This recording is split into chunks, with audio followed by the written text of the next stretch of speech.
الحمد لله رب العالمين والعاقبة للمتقين ولا عدوان إلا على الظالمين.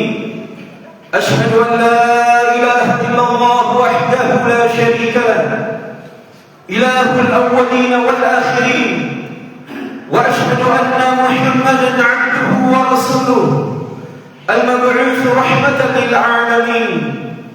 اللهم صل وسلم على نبينا محمد وعلى آله وصحبه أجمعين. يا أيها الذين آمنوا اتقوا الله حق تقاته ولا تموتن إلا وأنتم مسلمون. يا أيها الناس اتقوا ربكم الذي خلقكم من نفس واحدة وخلق منها زوجها وبث منهما رجالا كثيرا ونساء، واتقوا الله الذي تساءلون به والأرحام إن الله كان عليكم رقيبا.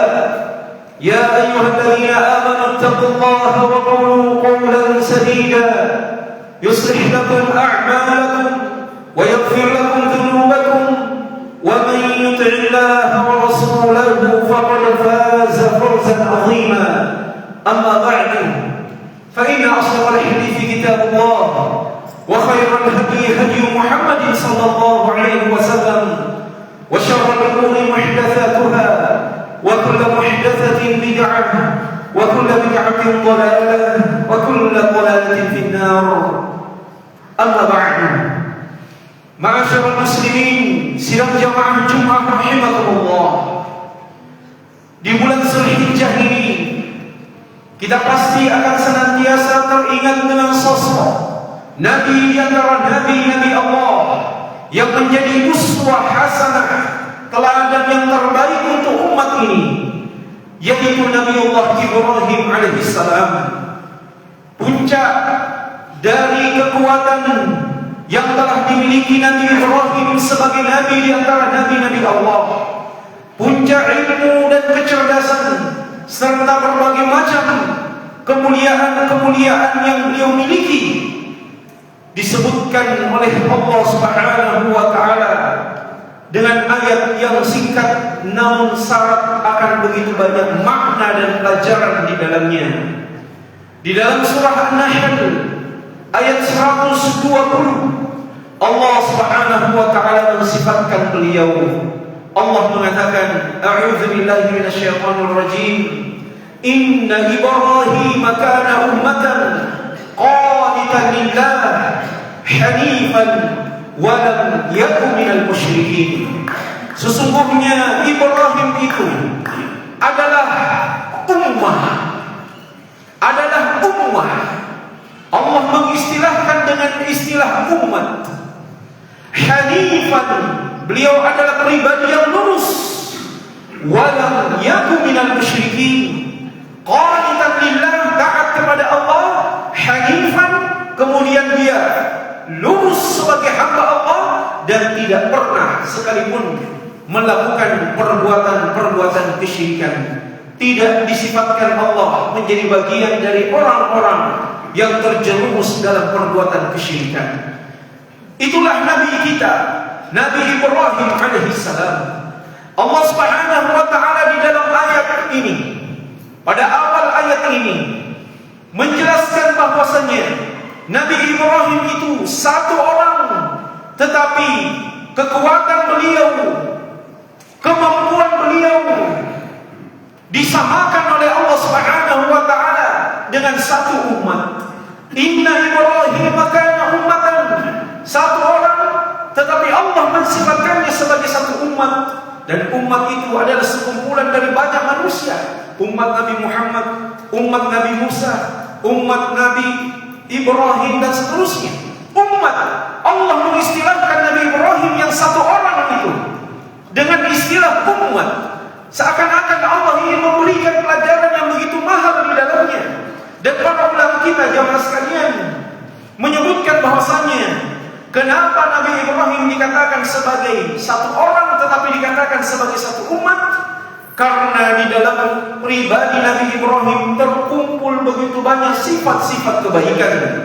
Jamaah sekalian, hal yang paling nampak, yang mendominasi dari kepribadian Nabi Ibrahim adalah sifat kuatnya beliau dalam mempertahankan iman dan tauhid, dan tegarnya beliau di dalam menghadapi perbuatan-perbuatan kesyirikan saat itu. Dikatakan beliau sebagai satu umat karena hari itu, di saat itu, satu-satunya yang beriman kepada Allah, yang menegakkan tauhidnya kepada Allah, hanyalah Nabi Ibrahim, dan seluruh manusia terjatuh dalam kesyirikan. Maka lihatlah kekuatan iman Nabi Ibrahim, walaupun beliau bersendirian, dan yang mendominasi pada saat itu, beliau dikepung dengan orang-orang yang melakukan perbuatan kesyirikan kepada Allah, tapi sedikit pun beliau tidak tercampuri dengan keyakinan batil tersebut. Beliau tidak ikut-ikutan dalam keyakinan masyarakat saat itu, walaupun beliau bersendirian hidup di tengah-tengah orang-orang dan kaum yang menyimpang di sisi Allah Subhanahu wa ta'ala. Bahkan dari Nabi Ibrahim kita pelajari tegarnya beliau di atas keyakinan yang benar, dan sifat beliau untuk bisa mempertahankan beramal ma'ruf nahi munkar akan keyakinan yang benar tersebut. Kadang-kadang kita meyakini satu keyakinan, tetapi kita tidak mampu untuk mempertahankan keyakinan tersebut, padahal keyakinan itu adalah keyakinan yang kita yakin seyakin-yakinnya berada di atas kebenaran. Tapi kadang-kadang kekuatan kita tidak mampu untuk melakukan pengingkaran terhadap perbuatan batil itu. Kadang-kadang kita tidak mampu karena kita bersendirian dan seterusnya. Adapun Nabi Ibrahim alaihissalam, beliau bersendirian tetapi tidak pernah takut untuk menegakkan kebenaran. Bahkan peristiwa saat beliau menghancurkan patung-patung di zamannya dan meninggalkan satu yang paling besar, itu dilakukan Nabi Ibrahim di umurnya yang relatif masih muda. Di dalam surah Al-Anbiya, Allah Subhanahu wa ta'ala menyebutkan kisah itu. Ketika beliau sudah menghancurkan patung-patung yang kecil, kemudian meninggalkan satu yang paling besar, dan menggantungkan kampak yang beliau gunakan untuk menghancurkan patung-patung yang kecil itu, digantungkan di leher patung yang paling besar. Kemudian raja dan seluruh orang-orangnya pada saat itu kaget saat memasuki ruangan itu. Kemudian mereka mendapati patung-patungnya, Tuhan-Tuhannya telah hancur berantakan. Qalu man fa'ala hadza bi alihatina. Mereka mengatakan, siapa yang berani-berani mengerjakan atau melakukan perbuatan ini kepada Tuhan-Tuhan kita? Ada di antara mereka kemudian menjawab, sami'na fatan yadhkuruhum yuqalu lahu Ibrahim. kami mendengarkan seorang pemuda, fatan itu fityah, dan fityah inilah yang diistilahkan Allah juga untuk pemuda-pemuda kahfi. Innahum fityatun amanu bi rabbihim wa zidnahum huda.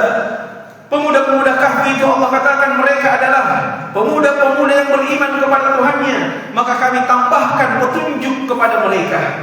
Pemuda-pemuda kahfi. Dan pada saat itu Allah menggunakan narasi yang sama, menyebutkan terkait dengan umurnya Nabi Ibrahim saat menghancurkan patung-patung tersebut. Sami'na fatan, kami mendengarkan seorang pemuda yang memang suka menyebut-nyebut patung-patung sembahan kita ini. Dan pemuda itu dipanggil dengan sebutan Ibrahim. Maka sang raja pada saat itu murka sejadi-jadinya, tatkala kemudian mengetahui hanya satu orang yang melakukan perbuatan itu pun dilakukan oleh seorang anak muda. Subhanallah. Maka raja memerintahkan untuk menangkap Nabi Ibrahim alaihissalam. Lalu kemudian diperintahkanlah kepada prajurit-prajurit raja pada saat itu mengumpulkan kayu bakar yang lama pengumpulannya bisa sampai 3 bulan, bahkan 3 bulan hanya untuk mengumpulkan kayu bakar, membakar Nabi Ibrahim alaihissalam. Hukuman yang dianggap sangat pantas dan bisa membinasakan Nabi Ibrahim dengan begitu cepat, sekaligus mempermalukannya di depan manusia pada saat itu. Bayangkan jemaah sekalian, satu orang pemuda tapi diperlakukan bagaikan perbuatan yang begitu dahsyat dia lakukan saat itu. Maka lihatlah, ketika Nabi Ibrahim alaihissalam ingin dieksekusi, dibakar hidup-hidup pada saat itu, datanglah pertolongan dari Allah Subhanahu wa taala. Namun sebelum pertolongan itu, Allah memasukkan sebuah dialog yang menjadi pelajaran yang begitu mahal, dan ini menunjukkan kebaikan yang juga dimiliki Nabi Ibrahim alaihissalam, yaitu sosok yang tawakalnya kepada Allah adalah tawakal tingkat tinggi pada saat itu. Besarnya kobaran api yang dihasilkan karena 3 bulan lamanya kayu bakar dikumpulkan, alhasil tumpukannya begitu besar sehingga api yang dihasilkan pun menjadi besar. Maka Nabi Ibrahim tidak mampu dimasukkan secara manual, dibutuhkan alat pelongkar yang begitu jauh untuk melemparkan Nabi Ibrahim ke sumber api saat itu. Nah, di tengah perjalanan ini, saat berada di atas udara inilah turun malaikat Jibril alaihissalam atas perintah dari Allah, memberikan bantuan kepada Nabi Ibrahim alaihissalam. Malaikat Jibril bertanya kepada Ibrahim alaihissalam, "Ya Ibrahim, alaka hajah? Apakah engkau membutuhkan bantuan?"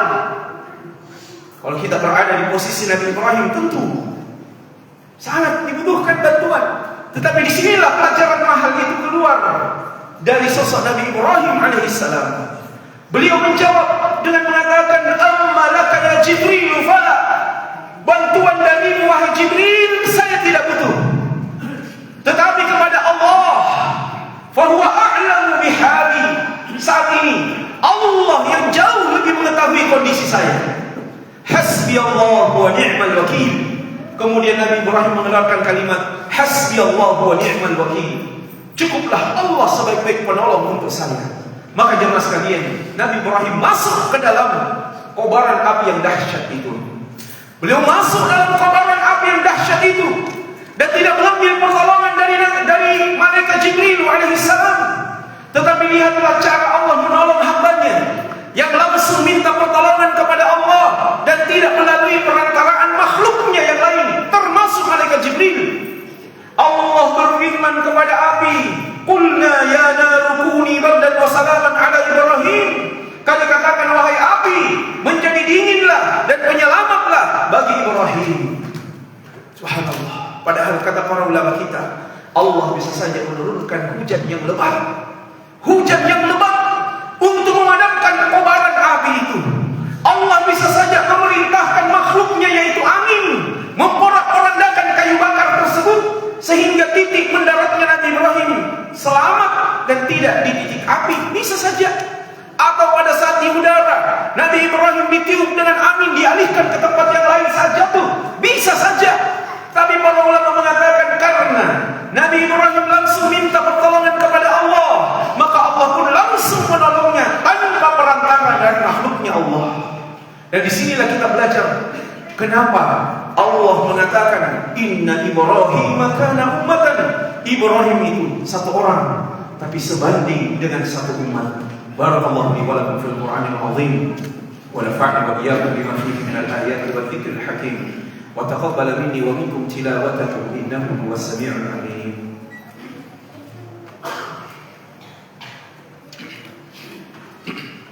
Alhamdulillahi ala ihsanihi wa syukru lahu ala tawfiqihi wa imtinanihi. Asyhadu an la ilaha illallah ta'ziman li sya'nihi wa asyhadu anna Muhammadan 'abduhu wa rasuluhu ad-da'i ila ridwanihi. Salawatu rabbi wa taslimatuhu alaihi wa ala alihi wa sahbihi wa ikhwanihi amma ba'd. Ya ayyuhalladzina amanu taqullaha haqqa tuqatih wa la tamutunna illa wa antum muslimun. Hadirin jamaah Jumat rahimakumullah. Maka perlu bagi kita untuk belajar dari sosok Nabi Ibrahim alaihissalam menjadi pribadi mukmin yang kuat, bukan justru menjadi pribadi mukmin yang lemah. Kita menyatakan diri kita sebagai mukmin, sebagai muslim, tetapi ketika panggilan Allah lewat azan-azan yang berkumandang di masjid, kadang-kadang berat bagi kita untuk mendatangi panggilan Allah tersebut.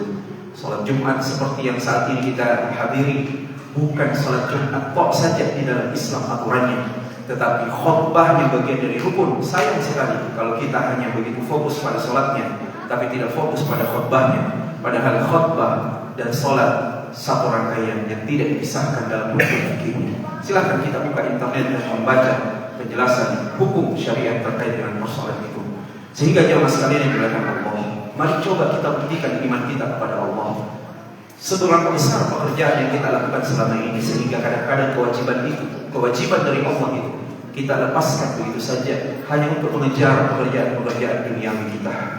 Maka sosok Nabi Ibrahim alaihissalam menjadi sebuah pelajaran yang begitu mahal, pembuktian iman kepada Allah Subhanahu wa taala. Buktikan kita adalah hamba-hamba Allah yang terbaik, yang memiliki keimanan yang kuat sehingga kita bisa melepaskan diri kita dari fitnah-fitnah kehidupan ini. Benarlah ketika Allah mengajak kita pada kalimatnya wala tamutunna illa wa antum muslimun. Jangan lebih dulu mati. Allah bilang jangan dulu mati sebelum kita benar-benar dalam keadaan muslimun, berislam. Dan makna Islam itu adalah menyerahkan sepenuhnya diri kita kepada Allah Subhanahu wa taala. Mari kita berdoa, mudah-mudahan Allah mengijabah doa-doa kita semua. Allahumma shalli ala Muhammad wa ala ali Muhammad kama shallaita ala Ibrahim wa ala ali Ibrahim innaka Hamidum Majid. Allahumma ighfir lil muslimina wal muslimat wal mu'minina wal mu'minat al ahya'i minhum wal amwat innaka sami'un qaribun mujibud da'wat wa ya qadiyal hajat.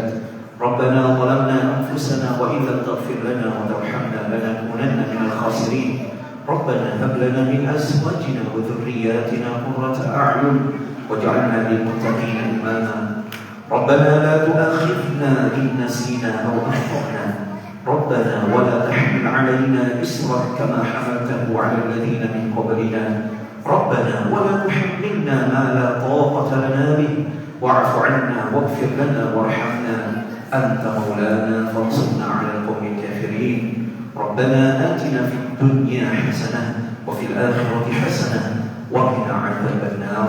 Sallallahu wa sallim 'ala nabiyyina Muhammad walhamdulillahi rabbil 'alamin.